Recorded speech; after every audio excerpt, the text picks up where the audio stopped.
आज इंडिया में dynastic democracy है। पिता, पिता के बाद बेटा या बेटी, नाती। अरे कुत्ते को चेयरमैन ही लगा देते हैं, पतला पालतू कुत्ता चेयरमैन हो गया।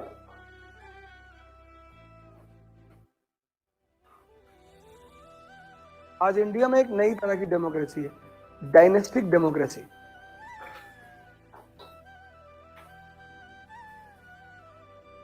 हम लोग सिर्फ नौकरी करने के लिए पैदा हुए हैं, नौकरी करेंगे।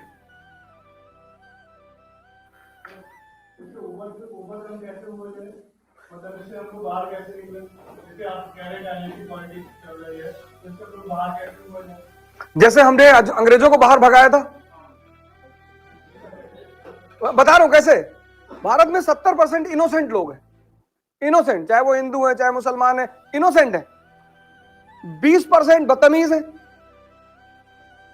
10% को बेचारों को समझ में नहीं आता कि जनता से जाके कहें क्या। आज की जो परिस्थिति समाज में है, आज प्रेजेंट, अगर तुम ज्यादा सेकुलरवादी बनो तो तुम्हें अपने ही लोग मार डालेंगे। अगर 20-25 हिंदू बैठे हुए हैं और वहां तुम कह दो कि अरे मुसलमान ये और हमारे भाई फलाना, कहते हैं इसी ये मार मार मार इसको। तो अब आजाद देश कैसे हुआ?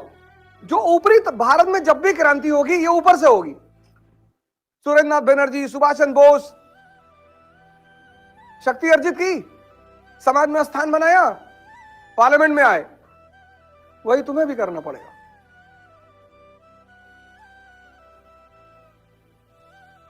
आज जो नेता है उसके सामने तुम जाके खड़े होगे तो तुम्हारी भी तो कोई हैसियत होनी चाहिए। जैसे अन्नामलाई, वो तमिलनाडु का लड़का, आईपीएस, कर्नाटक कैडर का, ठीक है इलेक्शन हार गया, लेकिन आइडेंटिटी तो था, है तमिलनाडु में।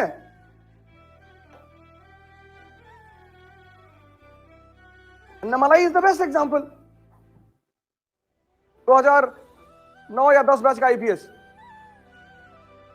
कर्नाटक में जॉब किया, 10 साल नौकरी की, रिजाइन किया, पॉलिटिक्स के अंदर आ गया।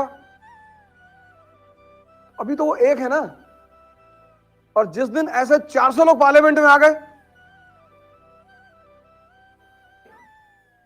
नशा अगर अपने अंदर नहीं है ना तो बाहर तो है ही नहीं।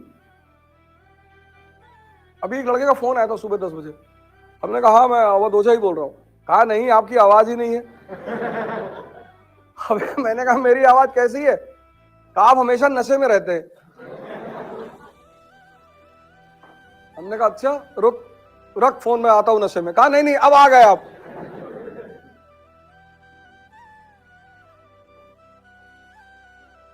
तभी तो अमिताभ बच्चन ने शराबी में कहा कि नशा अगर शराब में होता तो बोतल भी नाचती।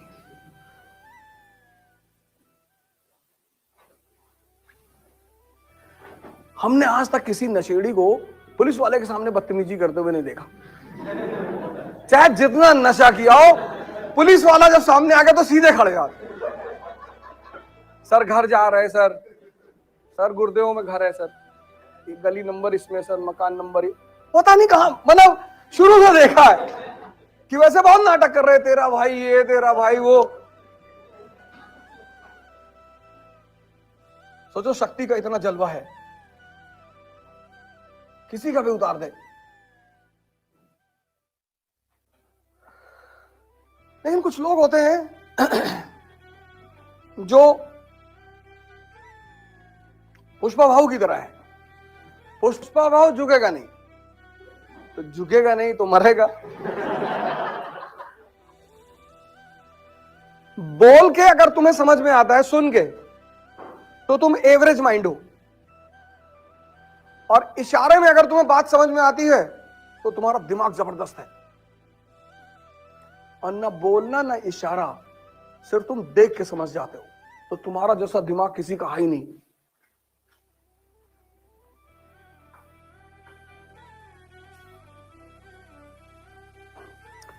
एक भाई साहब हमसे मिले, मैं गोल्ड मेडलिस्ट हूं। तो अभी सुप्रीम कोर्ट ने जजमेंट दिया कि percentage is not the criteria of talent in the country. कुछ ना होता गोल्ड मेडल वोडल से।